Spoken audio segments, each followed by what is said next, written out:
11 out of the last 12 rounds. And take a look what he did last week in Akron. Tournament of Champions, he needed a mark, covers the 10 pin, and there's major title number 10. The best player I've ever seen in major championship competition. And this is some great company that he's a part of now. He's tied with the late, great Earl Anthony and Pete Weber, but some of the other names on that list, Mike Albee, Walter Ray Williams Jr., and Norm Duke. But, Dave, make no mistake about it, Jason Belmonte has transcended the sport. Today we have not one, not two, but three two-handers on the telecast, and it's all because of Jason Belmonte. And he is standing by right now with Kimberly. Thanks, guys. I feel like myself, along with the nation, is having deja vu because for a second week in a row, you're sitting at the #1 seed with a chance at making history. So there's been a lot of talk about you this whole week. So how do you focus when there's so much hype around you and what you could accomplish today?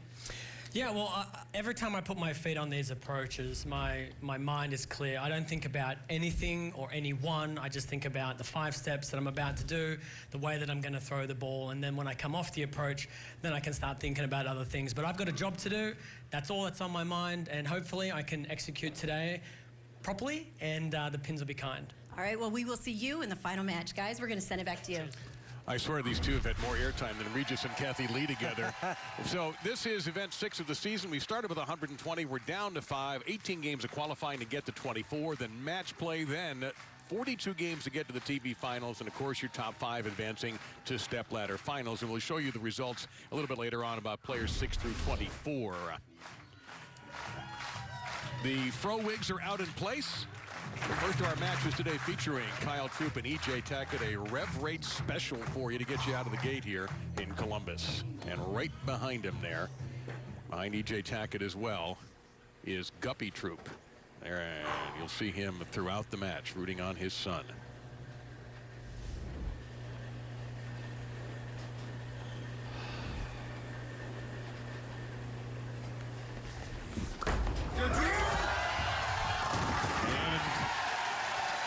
Flush pocket hit, didn't have to be. Well, 10's 10, and that's a nice start for Kyle Troup. As we take a look at the Stepladder bracket. DJ Archer stands by to meet the winner of this, and Anthony Simonsen, one of those two-handers that Randy mentioned, and then Jason Belmonte, and again, a chance for $1 million bonus for a 300 game. Now, speaking of rev rate, one of the one-handers here. He doesn't need the extra rev rate, believe me. Well, you can see the mark his ball left on that oil pattern as Tackett leaves one behind.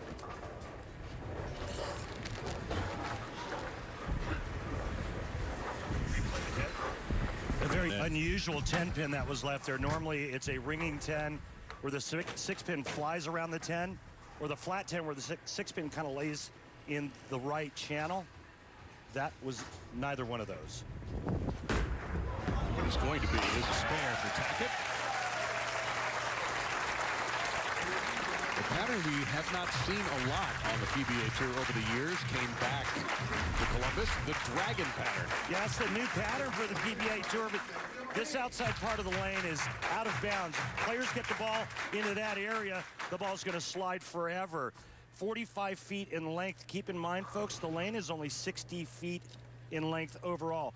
So the players are using very aggressive equipment with snow chains for surface. Oh, jeez. Tackett actually got a Brooklyn strike out of that, but that's not going to win him this match if he keeps that up. That's one you sort of apologize for, like a net cord in tennis. Well, he knew this was left of target out of his hand, but there's so much oil in the middle part of the lane, it was actually able to hold the ball and keep it from missing the head pin running away to the left. E.J. Tackett said the key this week on this long oil pattern, slower ball speed. Now that was a weird leave, too, to see the 2-pin sort of explode almost over those two. Yeah, that's called the fast 8. Wow. So just a little bit high, but both the 4 and the 7 are left instead of just the 4-pin. A great knee bend at the foul line for Kyle Troup. And much like a major championship in golf, where par can be a good score, make your spares today if you'd like to grab this major on this dragon pattern. I'm not disagreeing with you, but if this oil pattern breaks down correctly, meaning the players dry up the right part of the lane, and then they migrate towards the middle where the heaviest concentration of oil is, I think we could see a lot of strikes today. Remember, the blue line is the last good strike. The red line is the current shot. And that light hit doesn't work out, and that sleeper back there makes this one a little bit more difficult. Yeah, you're right. It really does. The strike track comes to us from our good friends at Kegel, Inspecto, Brent Sims, and Bob Ford, bringing us all that great information week in and week out. But now you're right. The 248, 77% of the time is converted. That is the tour average.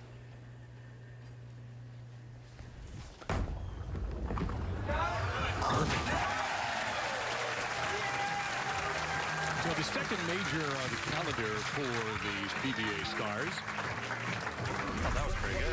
And so was Steve Belmo won the TFC last week in Ohio. We've got the World Championship in March. No fooling, the USBC Masters on April 1st, and then right before Halloween, the U.S. Open. How would you define a major, Randy? The majors are what defines a career, and it's what all the greats gear up for. There's only 5 of them a year. That's a flush hit there for E.J. Tackett. Majors are synonymous with mentally grueling, physically grueling, the amount of games, the difficulty of the oil pattern. It's just a unique event, and you can't even group them in the same category as a regular event.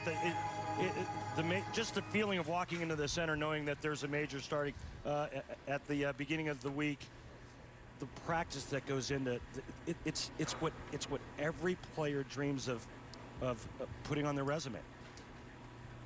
E.J. Tackett's done it twice in his career already. 12 titles in his career, 3 last year. He's only 26 years old.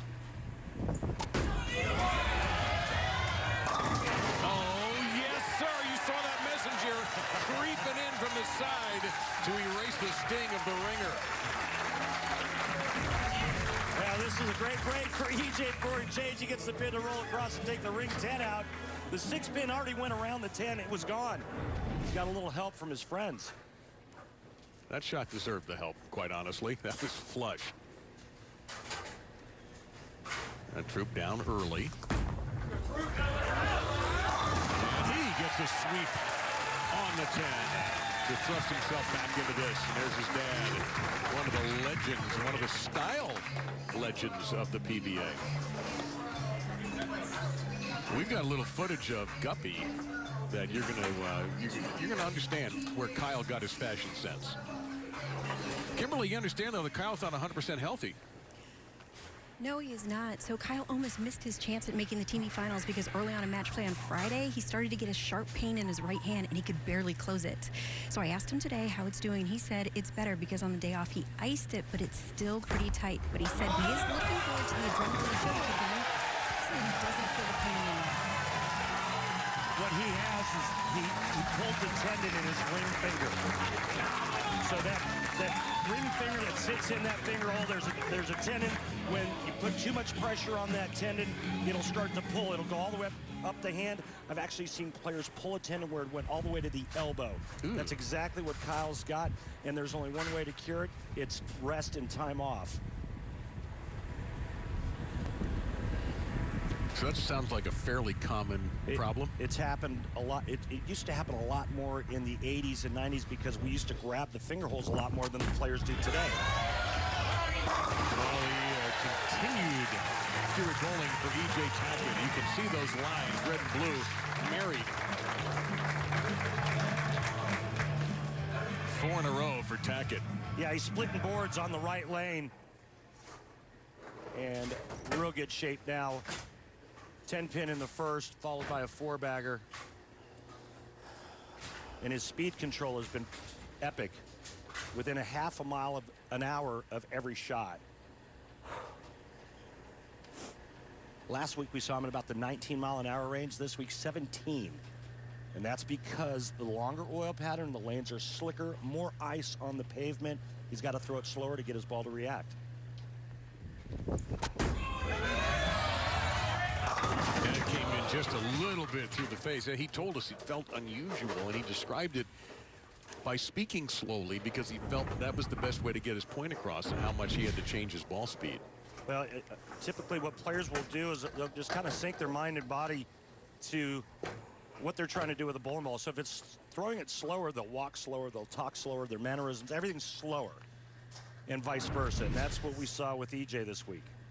It also speaks to his talent and his ability to adjust his game. Not everybody can do that, and man, not everybody should do that when it comes to converting that spare.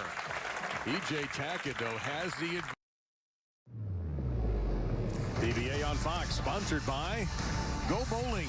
For promotional offers, tips to improve your game, news, or to locate a bowling center near you, log on to gobowling.com.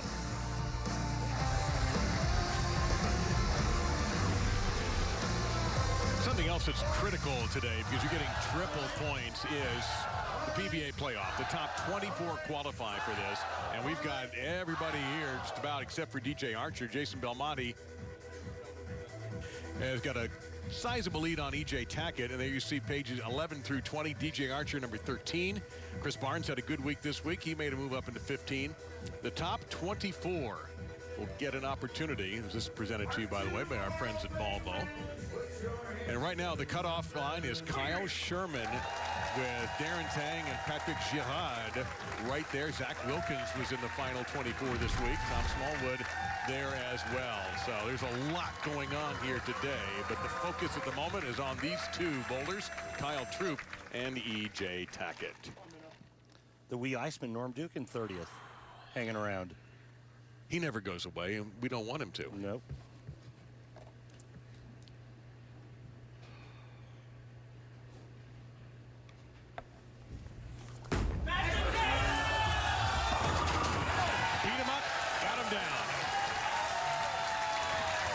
He's faking the "oh my hand." Yeah, a little sarcasm there. Well, now, there's a couple of guys who went at it in 1984 in the Budweiser Classic. Yeah, you want to know where Kyle got his fashion sense? Wayne Webb's not enjoying this, and our apologies to our host, Randy, but Guppy needed the double in the semifinals, and he did. In fact, he struck out, or as you would say, Randy, took it off the sheet from the 5th frame on, and then beat the wee Iceman for his 7th career title. That's perfect. What a beautiful shot there. It's a slow start, but it's not how you start, it's how you finish. And right now, we have a 1-pin match through 6.5 frames. We had the national anthem sung earlier, beautifully, by the way, and I actually, by accident, faced Wayne first before I found the flag. It's just easier with his outfits. I figure I can't go wrong. The simple things in life.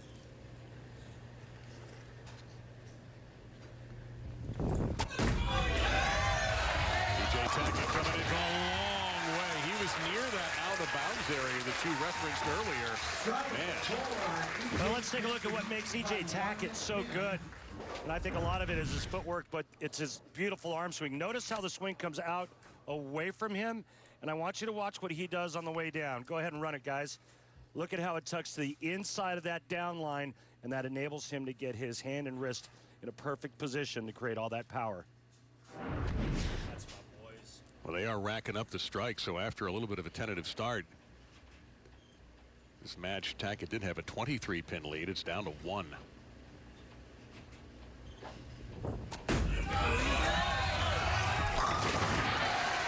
Kicks aside that 8-pin, and he continues.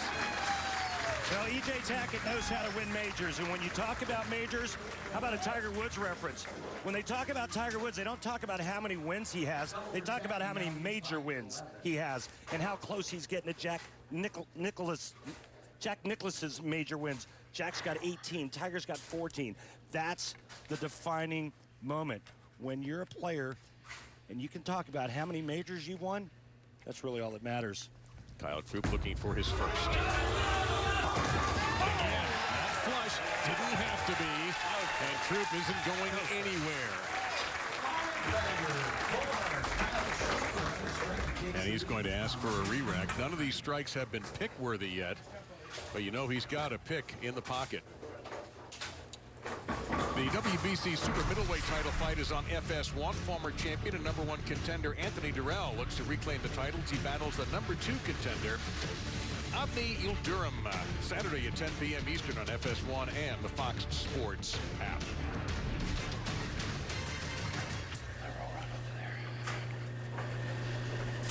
This is for the lead.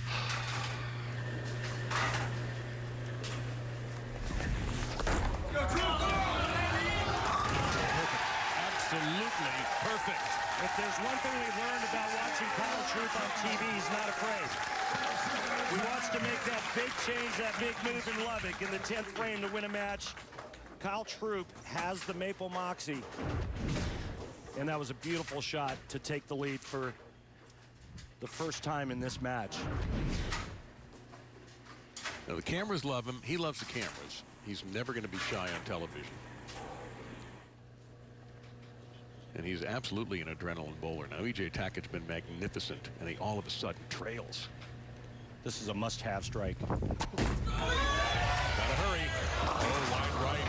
And there's out of bounds, as you said. So when we talked about the oil pattern, and I illustrated that that part of the lane is out of bounds, that just hit black ice, or in our case, blue ice, because it's really slick out there.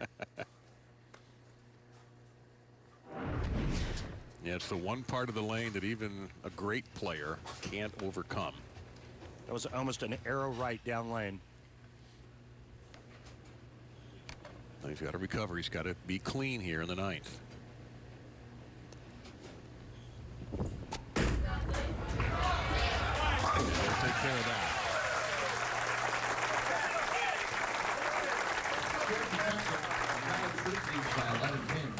So the max for Tackett 246. Troup max 267.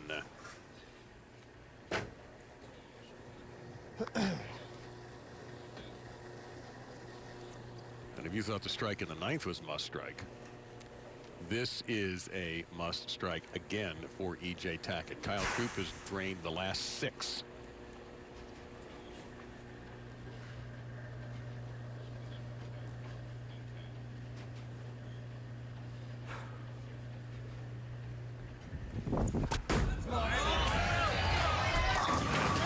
Tenpin was reluctant, but down it goes. Tackett's pretty much going to have to punch out here. Well, if Tackett does strike out, we have a possibility of a tie because Kyle Troup would step up and go 9 spare strike, and we will tie at 246 apiece. But no matter what E.J. Tackett does in the 10th frame, he cannot shut out Kyle Troup.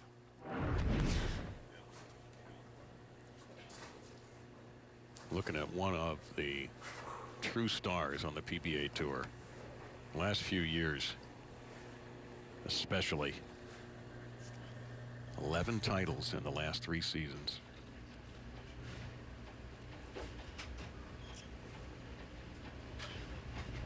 Stalking the pocket one more time, Tackett. Even Kyle Troup had to applaud that shot. The next one just as important. This next shot here, if he strikes, he will force Kyle Troup to strike on the first ball.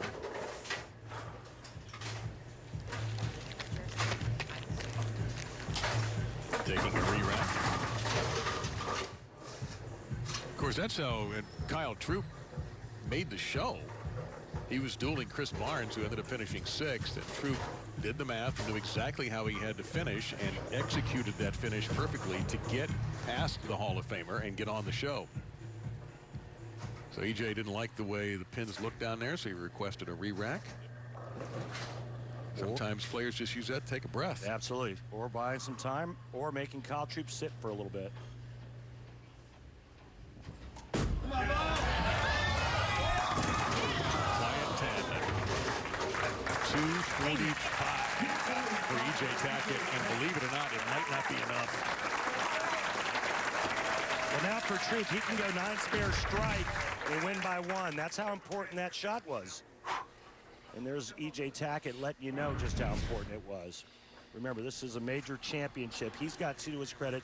This young man, although has bowled on a major telecast before, has never won a major. And neither has the next bowler, DJ Archer, who was standing by to take on the winner. Let's go, Troup!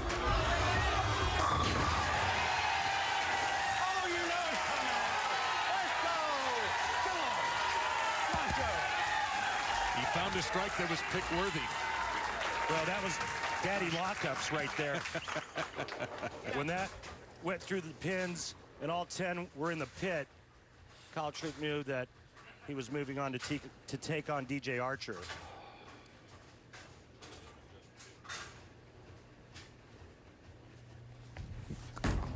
And goes wide, breaks up all in trouble, and Kyle Troup has done it. Kyle Troup moving on against DJ Archer. Two players looking for their first majors. Face to face. We want to thank our friends at Clutch Bowling for providing us with their projection technology. Clutch Bowling is a brand new video projection system that combines vibrant graphics and motion tracking for a new kind of bowling experience. So when you see that trail on the ball, that is Clutch Bowling. And wigs and picks and Kyle Troup fans have popped up everywhere. I love it.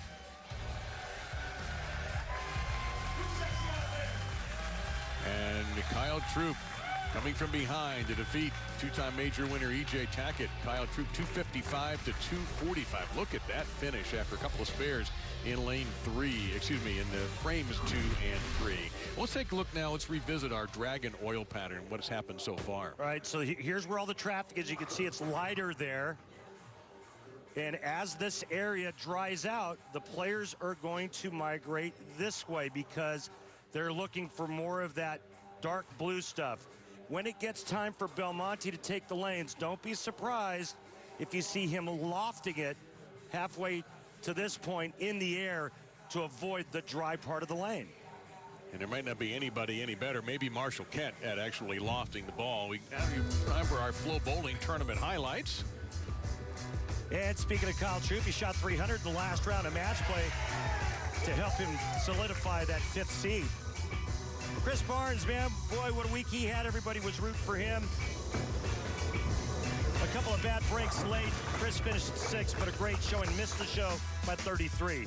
And then our defending champ, Tom Smallwood. He was in 5th going into position round, but struggled against Troup. He would end up in 7th. The big nasty Wes Malott, of course, the U.S. Open champion in Columbus, was 8th this week. Got a break on this strike, though, but didn't get enough of it to make the show.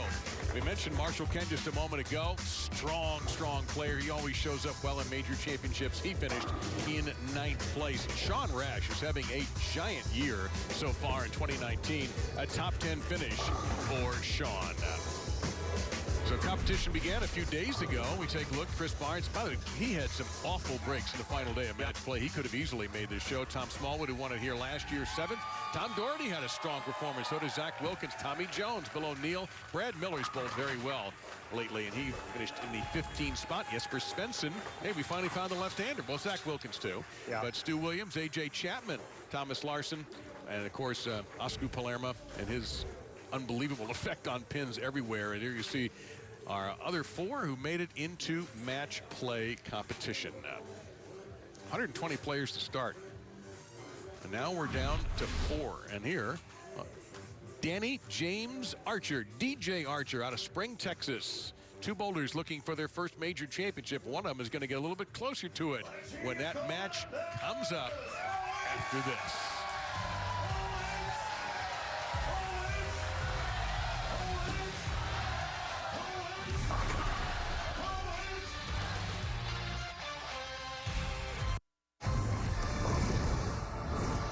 I'm Kyle Troup. And you're watching the PBA on FS1. That hair is magnificent today.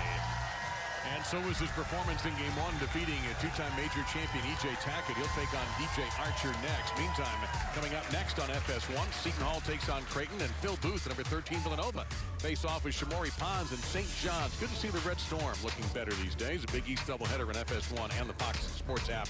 That's coming up next. But right now, we have DJ Archer and Kyle Troup in our second match. Anthony Simonsen and Jason Belmonte are awaiting.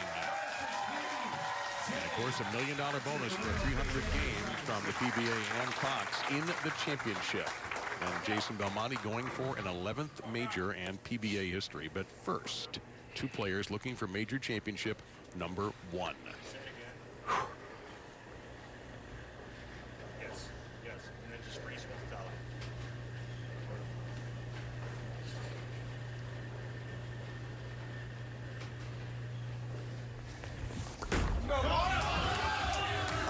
Through the face a bit, and the first time we have seen a split in this match, and it's a nasty one. Good start.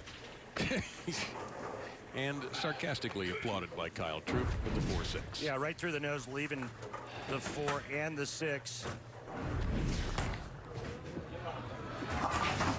Not an easy one to make. You got to slide it over just perfectly, and you have to throw really hard to get it to go all the way over into either the 4 or the 6 pin. So here is DJ Archer out of Spring, Texas. 2 career tour titles from the Houston area. And you noticed something in warm-ups, that he has already made an adjustment to his game. Well, it looks like he was going with just a little bit more loft, but I spoke with his tour roommate, Tommy Jones. He said, nah, it's about normal. And he, too, went through the face. And leaves behind 3-6-10. It's pretty terrible. Well, I talked about in the old pattern that we might see Jason Belmonte lofting a little bit once he gets deep enough, because he has to avoid hitting that left gutter cap. But here we see DJ Archer doing it. And he'll take that outside to side to side. 80% conversion chance for DJ Archer. Might be battling a nerve or two. He's not a rookie on television by any means, particularly in doubles competition. He has been on the Roth Holman PBA doubles TV shows 3 times. His last tour title was the South Shore doubles with Bob Learn Jr., and he has a singles title in Las Vegas in 2014. He was sterling in match play with 18 wins out of 24 matches.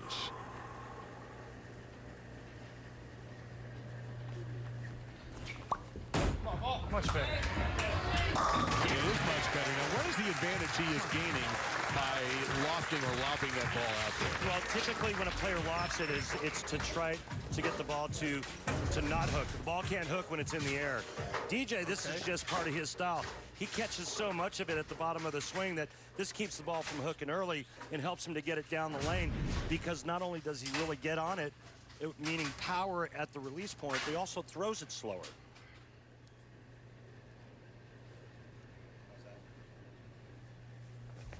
Troup on the right lane, broke up all sorts of trouble, and gets a strike he had to have following the open of the first frame. For you folks at home watching, Kyle Troup needs to make an adjustment now. Why? Because both shots in the first and second frame have drifted high. So what he needs to do is he needs to migrate towards the middle part of the lane where the heaviest concentration of oil is, and then open up his angles a little bit, meaning get that ball to go a little bit more left to right and then back to the pocket. If you go high, you're basically going right at the head pin, and that can be disastrous even for the very best. Oh, and that's just unfair to see a nice shot with a ringing 10 with that 6-pin wrapping around the 10. Yeah, and you can tell by Kyle's reaction, he really liked that shot there, and this was just dirty. Look at the 6 just violently slingshot around the 10-pin. The 6-pin, the second pin to the right and just inside the 10. 95% of the time, it works 100% of the time, to paraphrase Ron Burgundy. And Kyle Troup is able to handle that single pin spare. Actually, that wasn't Burgundy who said that. That was DJ Fontana. his buddy in Anchorman. Brian Fontana. Yeah. I was going to say DJ Fontana. I got thinking of DJ Archer. I like Brian. it. Yep.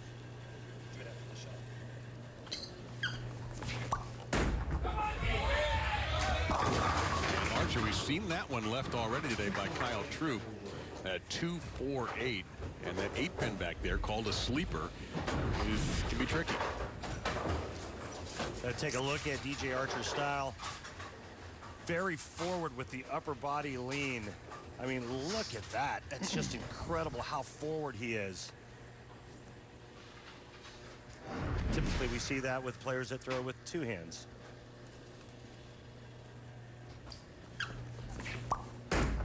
That's going to turn and will. DJ loves the long roll patterns. It enables him to do what he does best, which is play the deep inside part of the lane. He's playing a lot of angle right now, plus he likes to throw it slow. This gets him to be right in his wheelhouse. Now all he has to do is execute as we take a look at his arsenal physics. The higher the number, the more hook.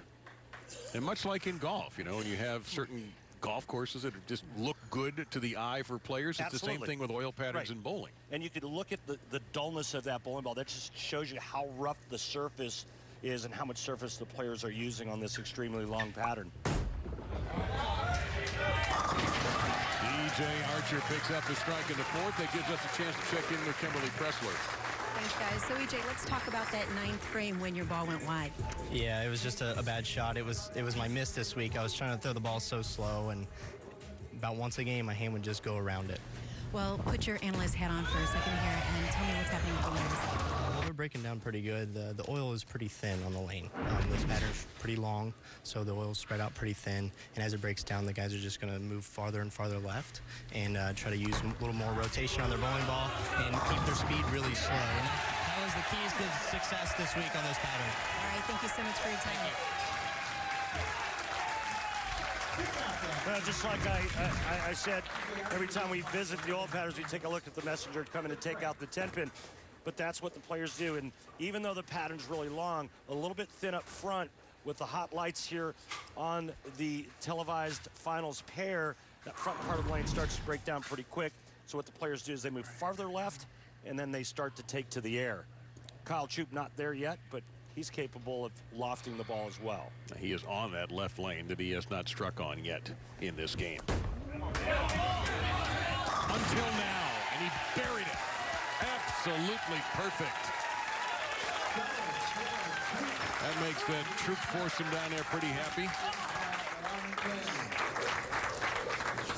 And back and forth we go. Archer's lead down to 1 here midway through the match.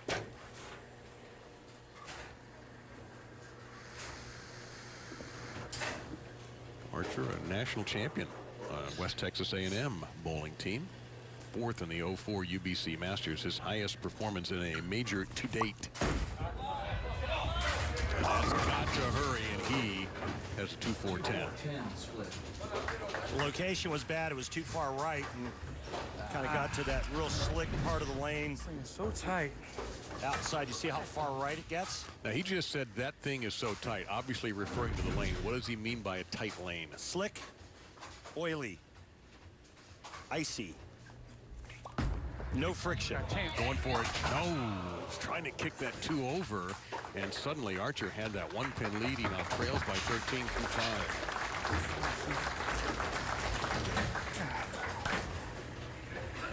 5. Come on. I just felt the location was bad down lane. Too far to the right.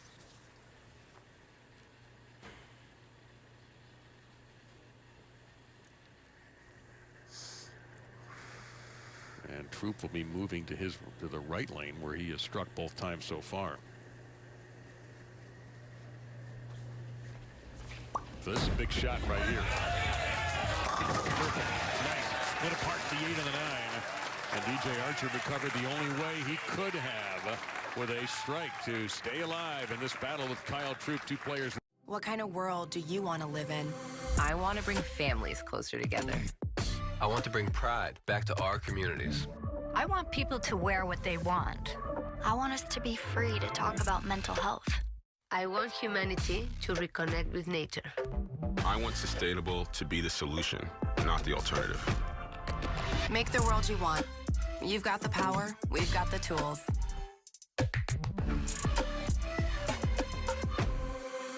Halfway through our second match of the day here in Columbus at the PBA Players Championship. And Randy, let's take a look at our summary through Strike Track. Well, I'll tell you what, the accuracy of Kyle Troup halfway through this match is incredible. I mean, he's literally spot on just about every shot within a half an inch of one another. That's why Kyle Troup has the lead. He's keeping the ball in play, making the right adjustments, and then chasing that pattern, that oil pattern that's breaking down. He continues to migrate in and follow the oil to the inside part of the lane. So you're wondering, this is a major championship. This is an incredibly important tournament for these players. So naturally, Kyle Troup intensely focused. No, he's not. He's over there. His mom is over there with the 4 Troup guys who have got the fro wigs going. And that's Mom right there next to the guy with the Hulk hands. That's Sherry Troup.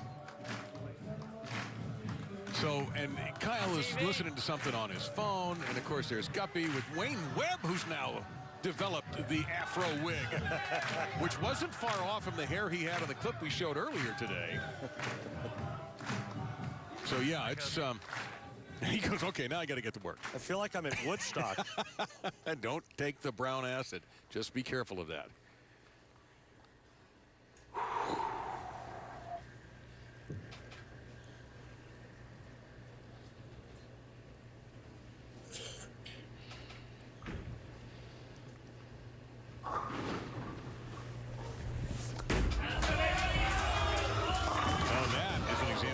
Shot right there through the face.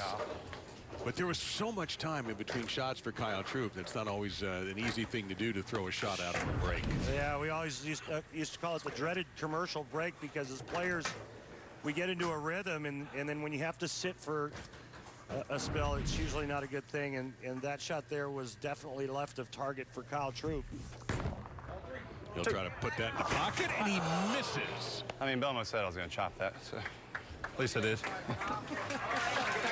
Well, only 20% of the time does a pro miss a 3-6-10 on PBA Tour. Couldn't have happened at a worse time, in my opinion. Working on a double, he could have increased his lead to 23. Instead, he's trailing now, and lets DJ Archer right back in the match. Archer's going to have to do something about that right lane, though, and that's what he's going to be up on next. Meantime, Troup again high, and he is going to catch a gigantic break. Well, that break there was heaven sent, because back-to-back opens would have been disastrous for Kyle Troup. Anthony Simonsen is awaiting the winner of this match. And Jason Belmonte after that. Belmonte going for major number 11 today. Well, it's settled Kyle's nerves if he had him a little bit. You know, there's such a thing as being too loose. Those definitely weren't my best shots. And I think it was always... That one was, the one on the right lane was good. I think you got to give it away a little bit. Get in and give it away a little bit. Let's start with the X. Yeah, X. Just make one more move. Give it away just a little bit more. Okay. I'll get to that in just a second. After DJ Archer on the right lane, where he's nothing better than 7 spare or open, and he made whatever adjustment had to be made and comes through flush. Yeah, and all of a sudden DJ has a 12-pin advantage, taking advantage of the open frame by Kyle Troup. Tim Mack was talking to Kyle. Tim Mack being the tour consultant for Kyle Troup. And he was telling him to chase it in and give it away, meaning move farther left, open up your angles more, and give the ball some more room to the right. Of course, Tim, a very distinguished player in his own right, and great to see him out here. He's had multiple knee surgeries, had to take some time off, and great that he is here with us.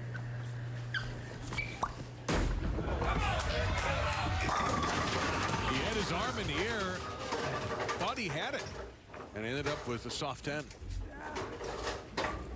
That ball a little late coming around the corner and finishing just slightly behind the head pin, leaving that soft 10.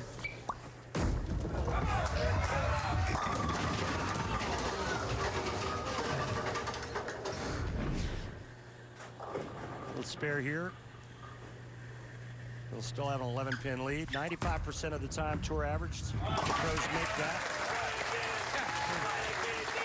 Well, he knows he had an opportunity to really ruin the Troup there for the strike, and he just did not get it. And he even thought he had it. Absolutely, he sure did. He was in great position to really put his foot on the throat of Kyle Troup. Now, Kyle needs to get back on the strike train.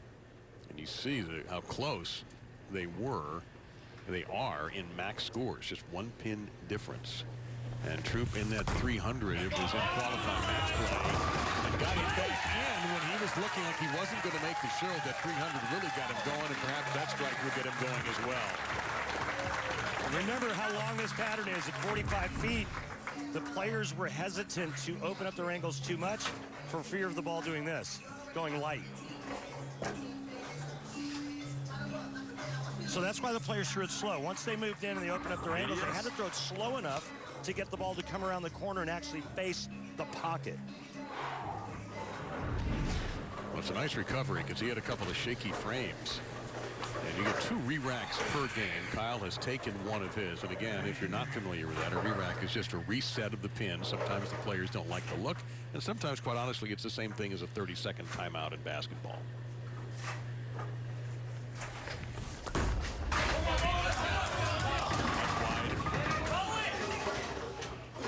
That's what I just said. Yes, it was. You're right. Tommy Jones sitting right behind us in the booth, just kind of getting a better vantage point. He said there's no place to sit, so he decided to join us. When I was explaining what Kyle was trying to do, he said to me, nobody better at doing that than Jason Belmonte. In other words, nobody better than shaping it the way I just described. Yeah. That's why he is the #1 seed and the top player in the world at the moment, and has been for a few years. So this match will clearly come down to the very end here with Archer up 11 in the foundation frame, the 9th. See what he can do. 215 max score for DJ Archer. 194 max score for Kyle Troup.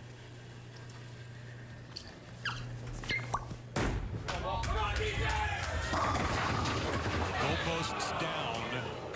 10-pin remaining. For a split second there, he had that horror of a 7-10 staring back at him before the 7 was cleared away. Yeah, this got ugly for a second.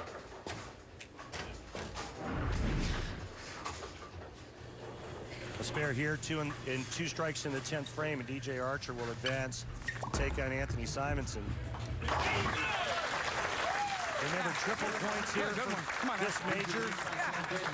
Well, the good news for him here, Randy, is he'll finish on the left lane where he has struck the 2nd, 4th, 6th frames and left a 9 spare in the 8th. Yeah, he left that little soft 10 the last time up on the left lane.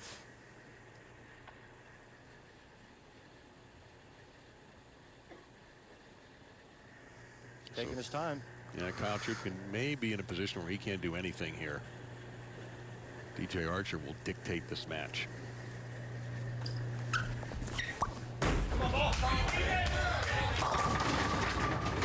Messenger's going to stop in the middle.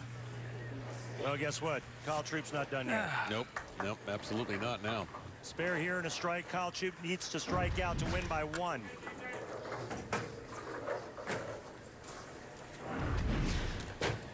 First things first. We've showed you a few times already the 95% conversion rate, but I'd love to have it broken down to in the 10th frame of a critical match conversion rate, but no problem for the veteran out of Texas. Dave, Kurt, re-rack. And he wants a re-rack. It's a great idea. Bad shot, D. Come on. Last 3 shots for DJ Archer, all 10 pins. Come on. If he strikes on this ball, he will force Kyle Troup to get all 3 strikes in the 10th frame to beat him. If he goes 2 strikes and 9, we'll have a 1-ball roll-off. But again, that depends on this shot here.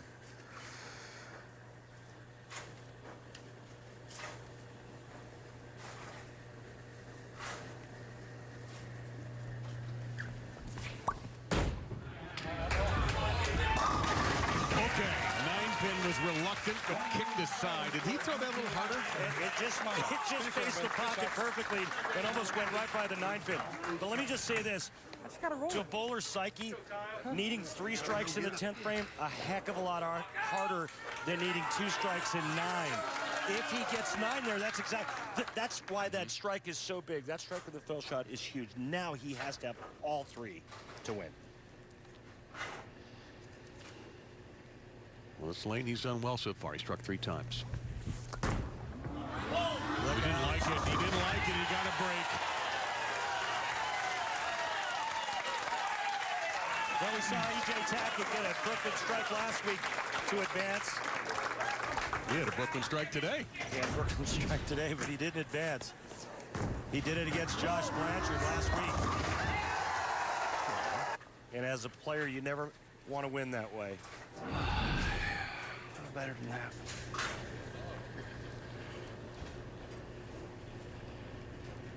So again, he must throw another strike right here. Come on, one more, and he will move on to face Anthony Simonsen. 9, and we'll have a 1-ball roll-off. Less than 9, and DJ Archer will advance to the next match. He will take another re-rack. Well, he needs to throw it on that same exact line and about a half a mile an hour slower to give the ball time to get around the corner and face the 1-3 pocket a little more flush. One game right here. Best one you got. Being a sports parent is more difficult than being the athlete. And nobody knows it better than that man, an 8-time champion on the tour, or the fine gentleman sitting next to him, Wayne Webb, a 20-time winner. They know what Kyle Troup is thinking. Strike to win.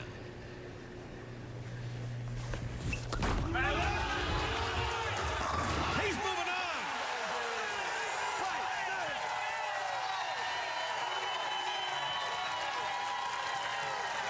Ball, that's pretty rough. Kyle Troup has advanced, so we're going to have all 2-handers for the rest of the afternoon in Columbus. The Afro Fish comes through with the trifecta when he had to do it. Still up. Took advantage of the great break. Then he got that little light mixer. Then he came back with probably his best shot of the match to win by 1. Kyle Troup moving on.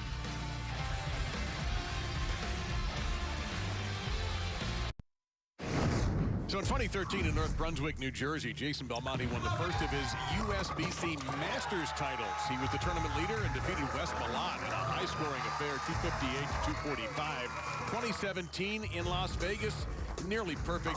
Beat Michael Tang 279 to 212 to capture his 4th Masters championship.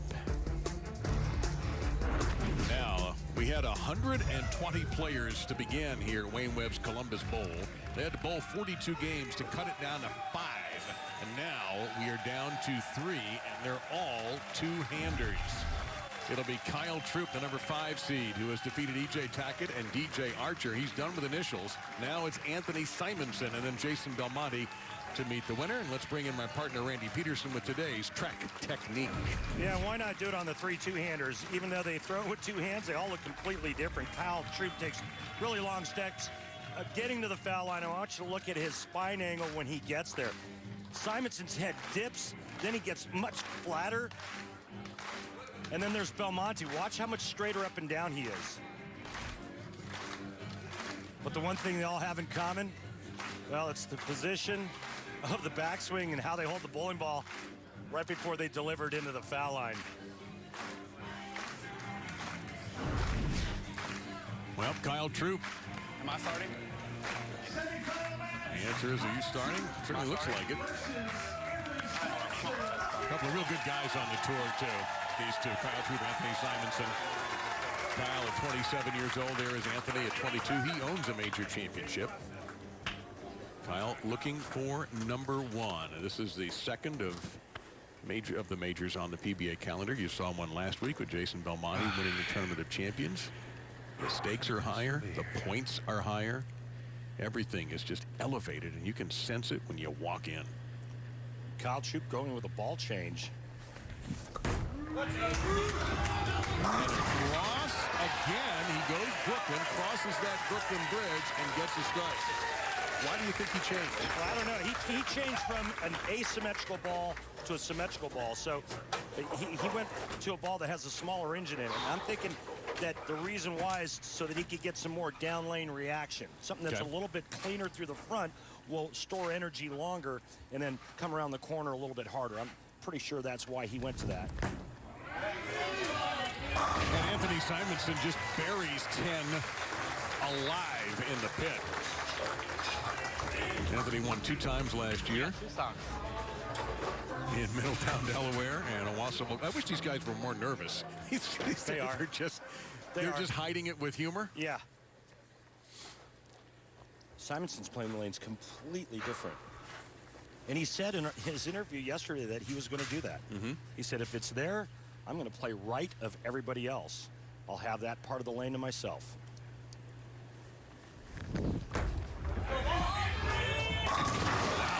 Just absolutely flushed, too.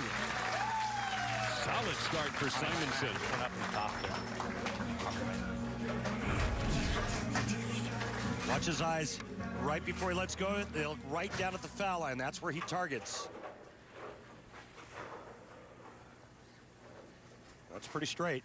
He's using speed to keep the ball on line and throw it straighter.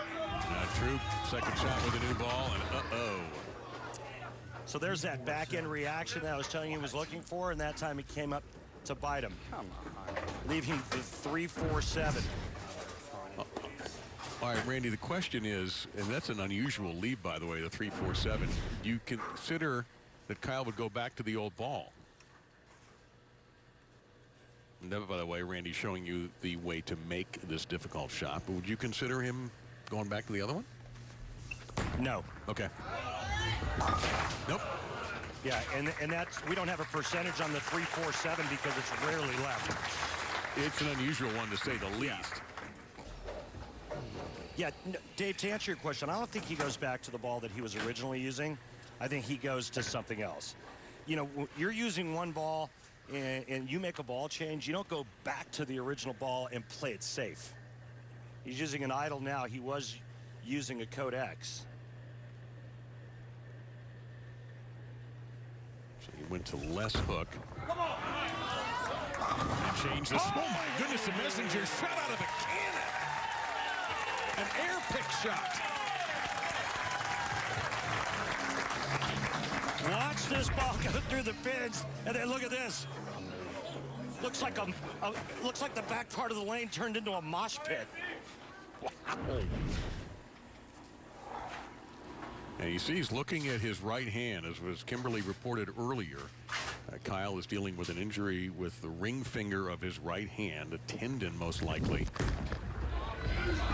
Simonsen is just dealing with flushing pins into the pit every single time. And let's, speaking of Kimberly, she's standing by with our tournament leader. I sure am, Dave. So, Jason, 2 close matches, and there was a little lofting going on. Do you think that's something you'll be doing in the final match?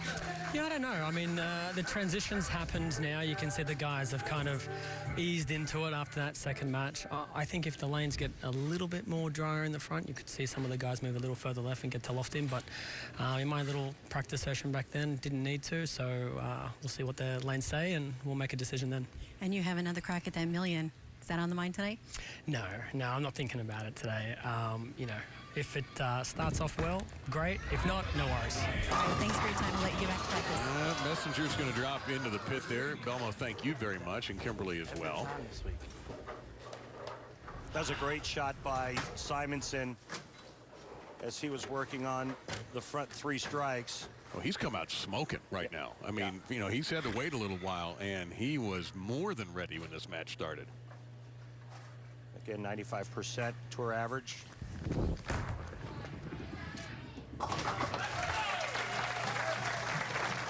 I just think it's really interesting as to what he can do, because it really defies logic. The old pattern breaks down, and typically all the players migrate towards the middle part of the lane. Simonsen moved to the right. Is it just because of the way he throws it, he can get away with it? It's what he can do to the bowling ball. So he can make the ball not read that part of the lane, not create friction in that part of the lane. Kyle's eyes got really big as that ball approached the pin. So early on, he makes the ball change and has more shape, more back-end reaction, more curve, more snap. It took him a couple of frames to see that picture in his mind and then actually allow for a little bit more angle. He knew. And I'm sure he feels like he's back in this now, riding a double. This dude is, his pillow is cool on both sides. That's one thing we do know about Kyle Troup. Nicknamed the Afrofish. Nope. Well, he is 3 for 3 with the wrong hit. It's still an X. Well, it won him the match last game against DJ Archer, and we'll have to wait and see what it does with this match here, but it certainly gets him right back in it. I just wonder if his hand is bothering him a little bit too. I think it's just a trust thing where he's not real comfortable giving too much of the pocket away. Oh, man, for the first time, Anthony Simonsen misses the pocket, and he did so rather badly. And he'll leave a 1-2-4-8. Well, I call this the wet bar of soap syndrome, where the ball just kind of comes shooting out of the player's hand with nothing on it. So it had no chance of grabbing the lane.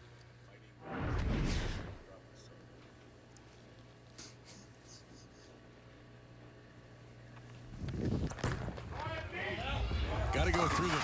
Absolutely ripped that 8-pin out of there, and he did it perfectly.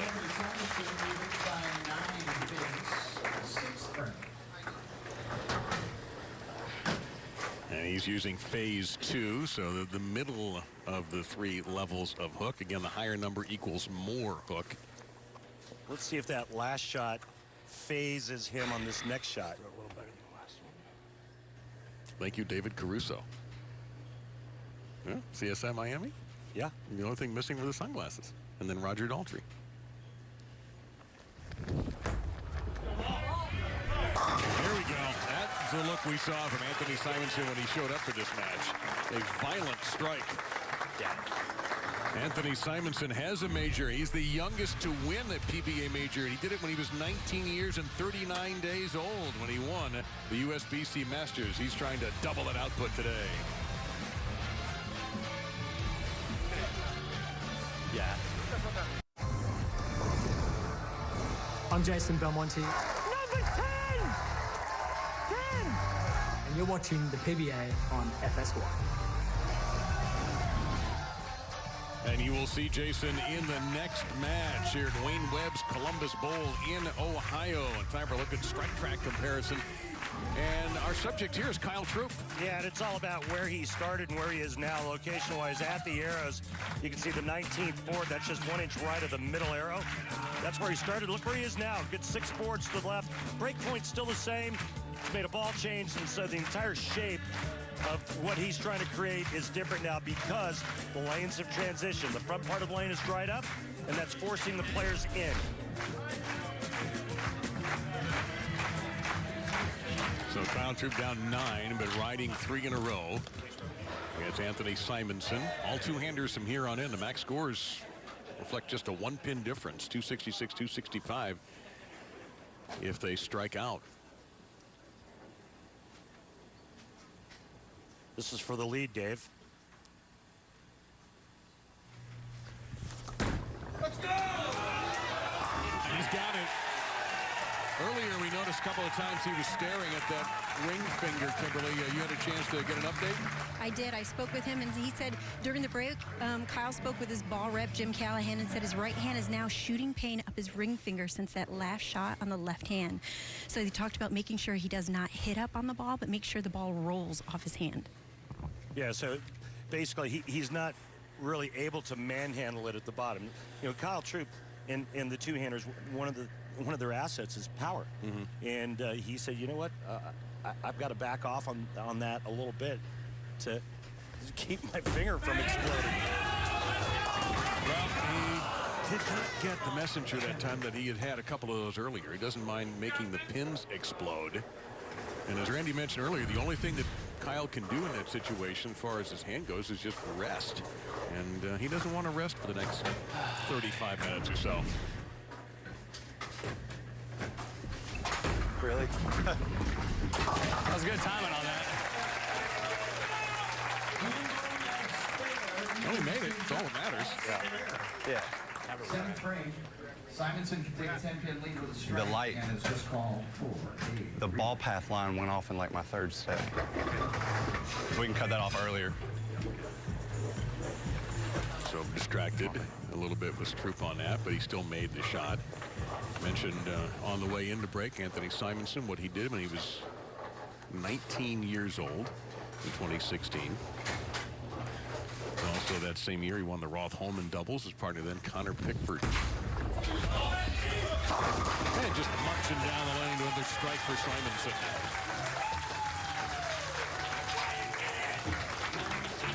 Head to PBA.com and check out the latest PBA Bowling Challenge mobile game for iPhone, iPad, and Android devices. More than 23 million people have downloaded the popular game, which is constantly updated with new ball options, venues, competitions, and challenges, and features in-game rewards. Click on the PBA Bowling Challenge mobile game link at PBA.com and get started today. Along with Randy Peterson and Kimberly Pressler, I'm Dave Lamont. Rob Stone has this weekend off. You see your max scores here. Simonsen now 265, Troup down to 245. Again, just the pin punishment that Simonsen is dishing out here gives him a 20-pin advantage as we start to wind this match down. Really incredible what he's doing to this oil pattern, how he's attacking the lanes. When everything else is telling me, no, you have to be farther left, you have to get away from that part of the lane because there's too much friction there, and your ball's just going to read early and hook early, and it's going to be disastrous. And look what Simonsen's doing. Three-bagger, spare, three-bagger. Gotta go. Well, I can tell you for a fact the last time the 810 was made on television. Wasn't that long ago. Yeah, last week. He's just going to fire at it right away. And then he's going to only take one. I bet that hand hurts a little bit more now. Yeah, well, I wonder how much is Kyle's hand. And then Kyle losing a little bit of his ball reaction. Buzzsaw, third game again. Good job. And what is he referring to there? The last time he was with us on television, we were in Lubbock, Texas, and Kyle was starting to run the ladder, got to the third step, and was defeated. Yeah, got ran over, and that's what he's referring to as getting buzzsawed. Simonsen doing the same thing. But you know what? A lot of that is on Simonsen for coming out and just firing away right away. Wide again to the right. You know, so much about playing the oil patterns on tour is shaping the ball, and Kyle just having trouble creating the proper shape. Some will probably ask, well, why didn't he play the lane straighter like Simonsen did, or like Simonsen is doing? I don't know. Ask him. Well, he can do it too, right? Well, he's capable of going straight, but that doesn't mean that he's going to get the same ball reaction as Anthony Simonsen. I mean, their ball rolls are different, their axis points are different. Meantime, well, there you go. I didn't think that 5-pin was going to stay forever. Well, there's an old expression, straighter is greater. And we're actually seeing it here with Anthony Simonsen to a degree as he has wrapped up this match and is setting up, as you see, a 5-pin take one for the team. Yeah, well, I'm going to go out on a limb and say you're not going to see Belmonte play the lanes this way. Well, I think it's pretty safe, yeah. He is standing by for major number 11. Anthony Simonsen is looking for major number 2. It's going to be a heavyweight two-hander match. Simonsen and Belmo. Jason Belmonte looking for major championship number. Jason Belmonte to chase history. Let's go back to 2017, the PBA World Championships in Reno. And Jason Belmonte survived a roll-off in the semis against Ryan Simonelli. And he won, defeating Jesper Svensson 238-225. This is the only world championship title that man has right there. And that was major number 9 of his career. He picked up number 10 a week ago in Fairlawn, Ohio, and now here he is against Anthony Simonsen, the top 2 seeds out of the 120 players who began this event a few days ago, bowling for a major championship. Belmo's record-setting 11th, Anthony Simonsen's 2nd. And right now, time for our Go Bowling with Randy segment, and my partner's going to talk about how to make proper on-lane adjustments during a game. How to make proper on-lane adjustments? Wow, there's just so many adjustments in today's modern game to be made. You can throw it faster, you can throw it slower, you can increase or decrease rev rate, you can change the surface of your bowling balls, you can change bowling balls. But generally, the rule of thumb is if you're missing the head pin to the right, move your feet and target to the right. If you're missing the head pin to the left, move your feet and target to the left. But the biggest problem I see with most amateurs and league bowlers is they start playing pretty straight between first and second arrow, and then as the lanes start to dry out, they move their feet but never move their target. They continually throw it into the driest part of the lane, and not only that, their angle increases massively to where they feel uncomfortable throwing the ball. Remember, the rule of thumb is when the lane starts to change, move your feet and target together. All right, Randy, thank you very much. That's a great tip, especially the part about, you know, the feet but not the target. Very typical where amateurs, they just keep moving their feet, never move their target. They look at the driest part of the lane. Remember, move them together. That's what Belmonte does. That's what all the top pros do. Belmonte playing the inside part of the lane. Simonsen's going to go straight. Fascinating combination coming up. 2 different styles. They're two-handers, but they're not the same. And Jason Belmonte or Anthony Simonsen might win $1 million. All you have to do is throw a 300.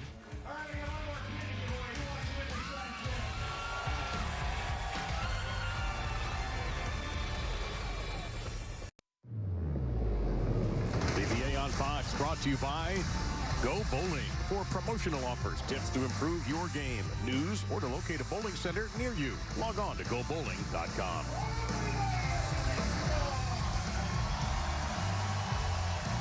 And it's time for our Ebonite flashback, taking a look back at the 2017 Players Championship right here at Wayne Webb's Columbus Bowl. That year, Jason Belmonte beat Anthony Simonsen by 17 pins in the title match to win his then second career Players Championship. That was 1 of 3 on the year for Belmo, en route to another PBA Player of the Year award. He's won that one 4 times. Back then, that was major number 7. So here we go. 10 majors for Belmo, 1 for Simonsen, 19-5 on titles. Of course, Belmo a little bit older, in his mid-30s at 35 right now. Simonsen just 22 already with 5 titles. What was funny about that was the shaving cream on Belmonte's face, because neither him nor Simonsen ever shave. Well, Simonsen actually reduced the size of his beard, as he suggested he would. No, shaving is full removal. Yes, he did not do that. That's just a reduction. Like, he had a lumberjack beard yesterday. Yes. Yeah.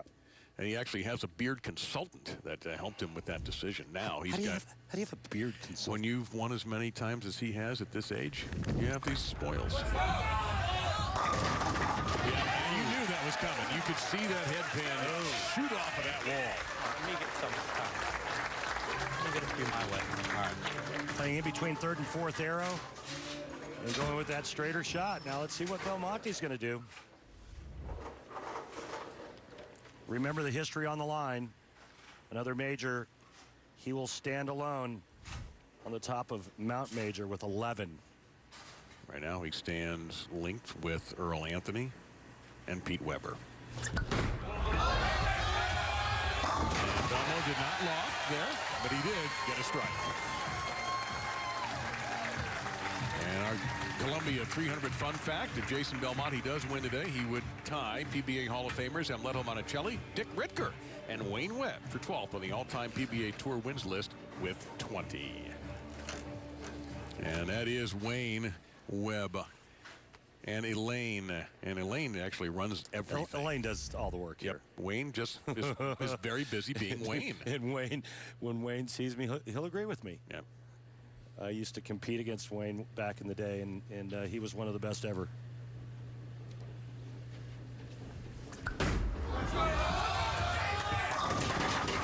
Ringer for Belmonte. It looks to be an absolutely perfect shot.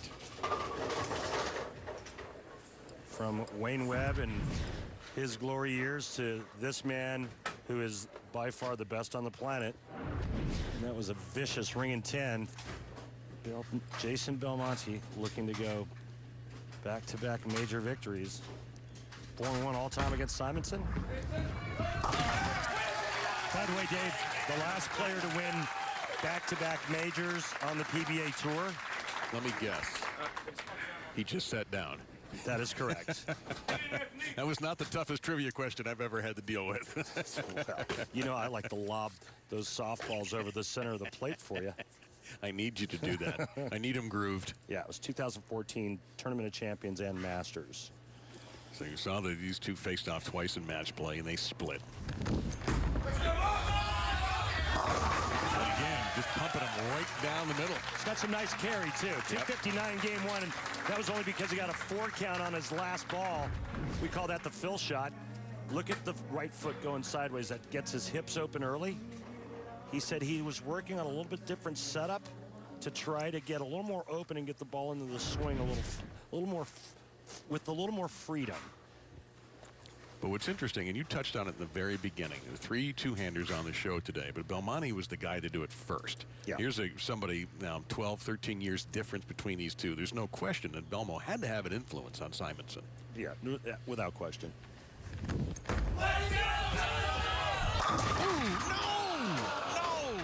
That is not proper. Yeah, that's dirty. What a beautiful shot as the ball goes right past the 9-pin. Watch this. A little too much power, a little too much drive, not enough deflection to catch that 9-pin off balance. The ball just ghosted the 9-pin. That's brutal.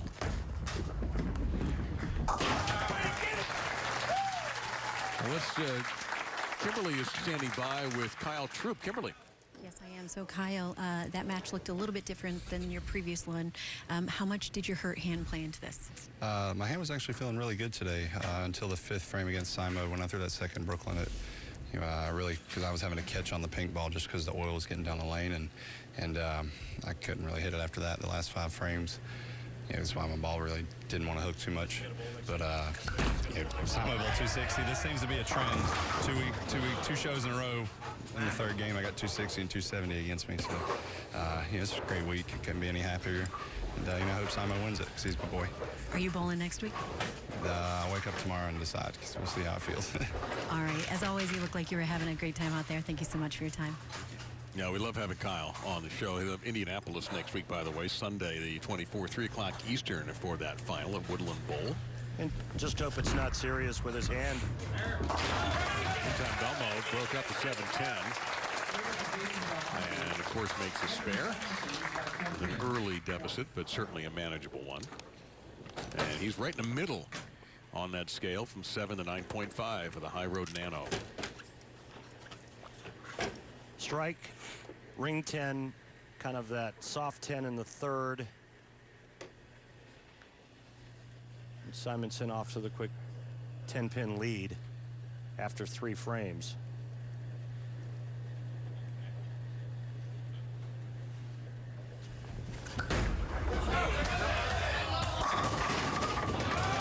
This time, the messenger is so often his friend fails Belmonte. So this is a ringing 10 where the 6 to your right goes around the 10 and the 7 stands. That is some of the worst luck I've ever seen, and it happens a lot, especially to the power players. Not very often, but it does happen to them. You saw the messenger head pin go in front of the 10. 3 times we've seen it done on television. It's been a while, though. Try to bang it. Did not get there. And this, of course, will be a good opportunity to give you our Hammer Tough Spare replay. Belmonte just doesn't throw it fast enough with a spare ball to bounce the pins out of the pit. Although he did make a 7-10 split just a couple of weeks ago. But not under the hot lights. Well, Anthony Simonsen, you've been gifted a break.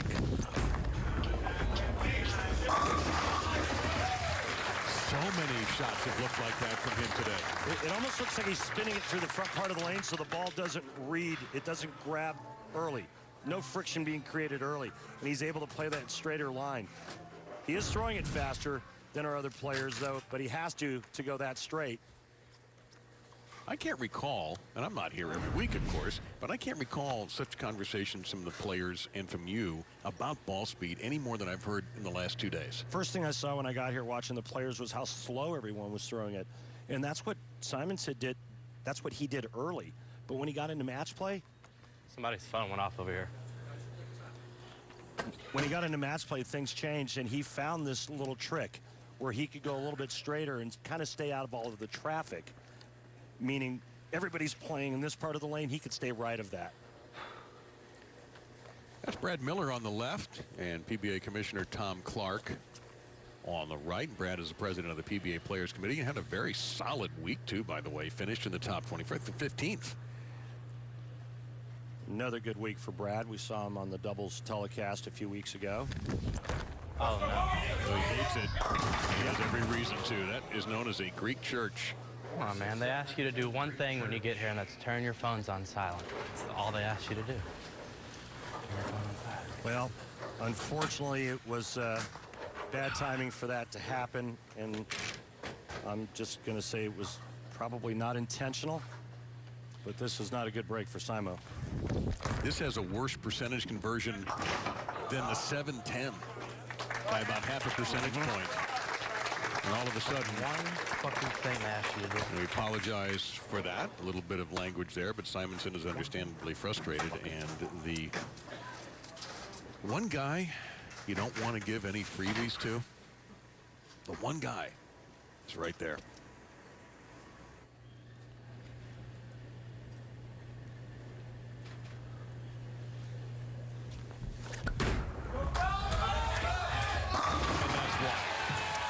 Remember last week he went really straight with Urete in between second and third arrow. Now he's playing 25 board. There it is. Actually, that's 27 at the arrows. That's the versatility of Jason Belmonte, and that's what makes him so great. That plus, I think he's got one of the most brilliant minds on the tour. Yeah, his ability to adjust on the fly is one of his secrets, and it's a secret he guards. He doesn't divulge his adjustment secrets. Yeah,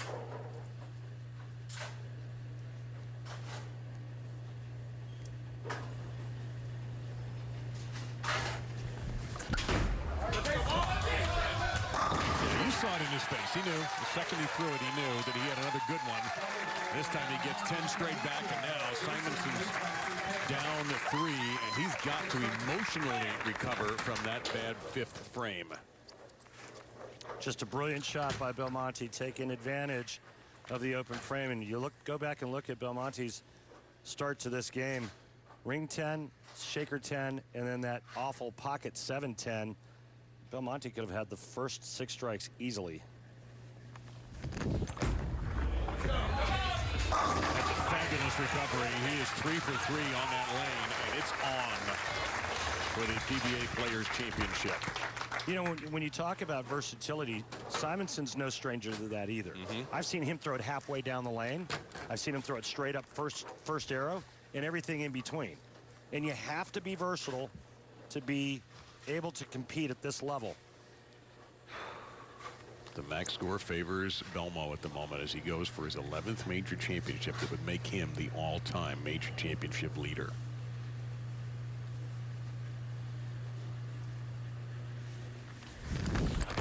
Oh, my. He didn't sound happy, but he ought to be happy. By the way, Anthony Simonsen pulls this out. He would be the youngest to own 2 majors.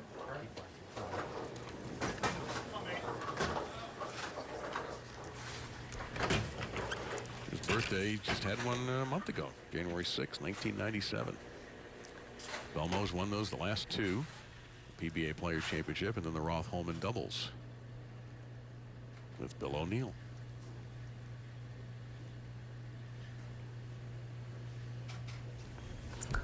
Oh, Chase.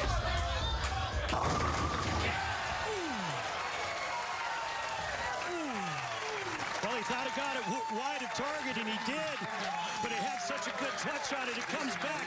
It tickles the pocket for a three-bagger.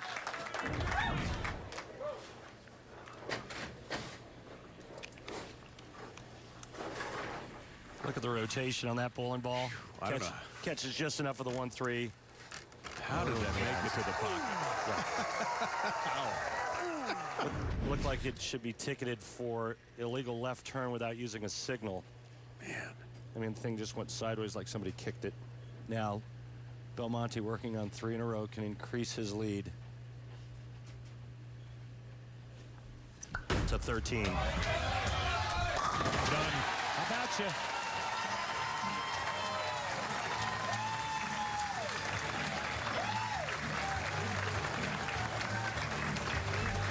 Simonsen down 13. We are giving you this match without commercial interruption. Simonsen's working a double. He has 5 strikes in 7 frames as you take a look at the long scoreboard. But that 5th frame may be the one that'll keep him up tonight, because Belmo has gone straight through 5 through 8 with strikes. And again, just buries them. Buries them. Well, you can take the lead with another one in the 9th frame, and I'll tell you what, there's a strike that Simonsen wants. It's the one right here in the 9th that sets up the 10th frame. But no matter what, he cannot shut out Jason Belmonte. We have seen Kyle Troup strike out to win a match today. We may see one of these two players do that for this major championship.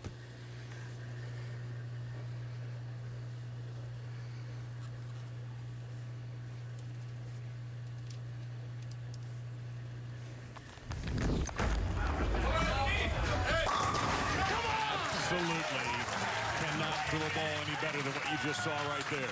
It's a great shot. He puts the pressure right back on Belmonte. You see the mutual admiration for each other there as Simonsen comes off the lane. 4-bagger, unbelievable. What a great match. And they're both riding 4-baggers right now. Bello understands what Simonsen's going through, and he appreciated it, and he appreciates the competition. He doesn't want to win this the easy way. He wants to win it the hard way. My goodness. It seems like he can just will these shots to happen when he has to have them. I'm not sure he didn't get away with that shot, and I'll tell you why. Please do. The last shot, he came in extremely light, remember? That shot there looked like he got a little bit more hand in it and got it a little inside of target, and I think it just held pocket. Just my opinion. He's going to take a re-rack. You get 2 per game, and this is what he needs to do. 2 and 8, and he is on top of what Randy referred to earlier as Mount Major. Mount Major. Best I've ever seen in majors. I've seen and bowled against some of the best ever, Walter Ray and Weber and Duke. And well, he's top 5 in 23 of 46 majors that he has bowled in. And he's won 10 of those 46. That's obscene. He likes it. Wait a minute! Wait a minute! You could see that he liked the shot. No. Hey, I see the command W8 get it twice in a row. Come on. Holy smokes. He's got a real true believer in the back trying to root him on, but I'll alert you all when Randy starts breathing again, because I think his heart stopped.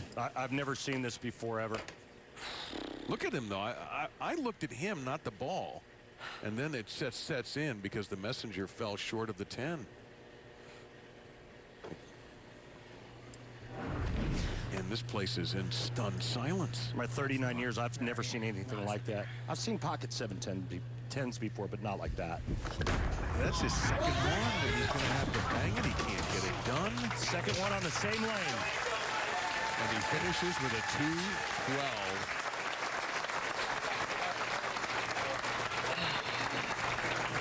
Holy smokes.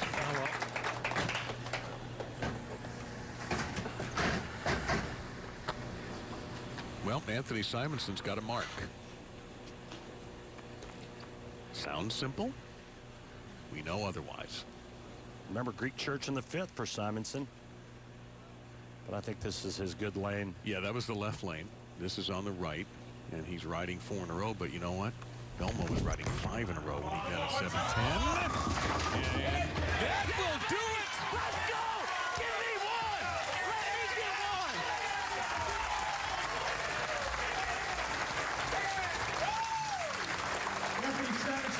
Anthony Simonsen is the youngest bowler in PBA history to win 2 major championships, and he has defeated Thank y'all for coming. Thank y'all for coming. Jason Belmonte to do so in a rematch of 2017. This time, Simonsen is your winner.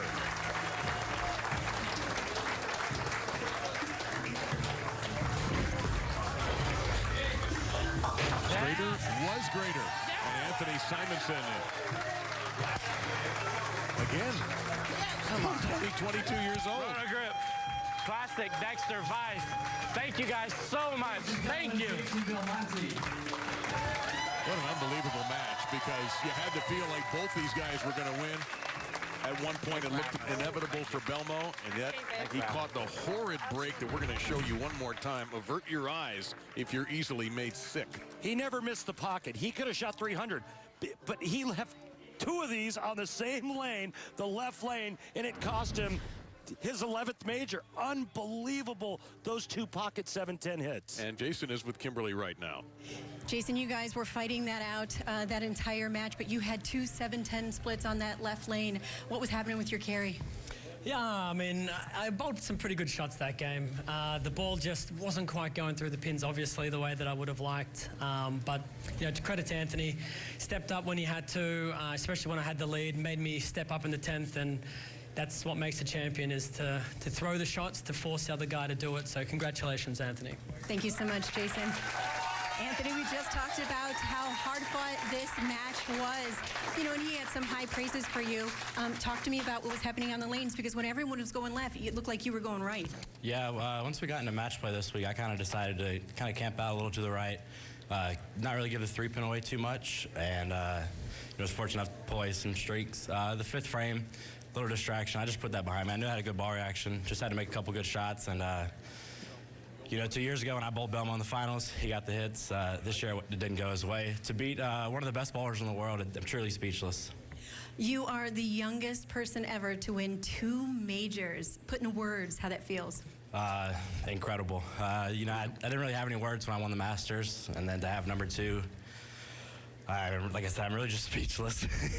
And you got to do it against Jason Belmonte, who everyone is thinking he's one of the best in the world.